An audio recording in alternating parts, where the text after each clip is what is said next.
Safin Riyadul Qur'an kana iya cewa kusa rabin waɗanda suka amfana da ita mutanen jamhuriyar Nijar, wanda wannan makaranta kuma har sa da Alisa da babata suna karatu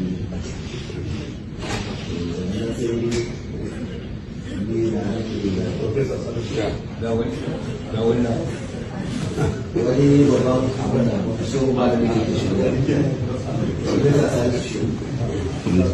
Farfesa Salisu Shehu tsohon malamin makaranta ne matakai daban-daban.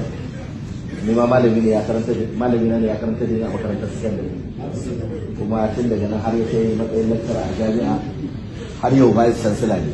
Shine wanda shugaban babbar jami'an nan ta Al-Istiqama wacce take Sumaila a nan cikin jihar Kano.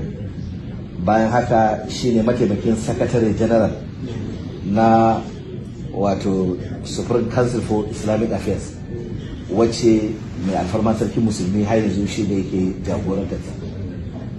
Lokacin da muka je gaban shugaban Najeriya Alhaji Bola Ahmad Tinubu, yawon shugaban kasa jawabi, saboda yadda jawabin ya kama hankalin shugaban kasa na hatsarin wannan yakin da ake kokarin a ingiza shi shiga. Shugaban kasa da mintunan da aka bashi suna karewa ya ce ni da kaina na kara maka lokaci saboda ina so in ji bayanin ka. Kuma ya gayyace shi taron da za a yi na ECOWAS ya ce ka zo kai bayani sauran shugabannin ECOWAS su ma su ji irin jawabin nan da na ji wato a wannan wuri. Muna addu'a Allah ya kara wa rayuwarsa albarka, Allah ya kara masa jagoranci. Ni mai magana ni kuma ni ne almajirin su gaba daya, Muhammad Kabir Haruna Gombe. Ga na tsaya daga nan gurin sai mu samu waɗanda za su karisa.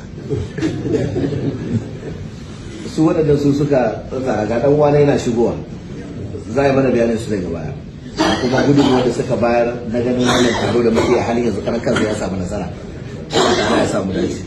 Sunana Muhammad Kabir Haruna Gombe, darakta ne a fadar shugaban kasar Najeriya.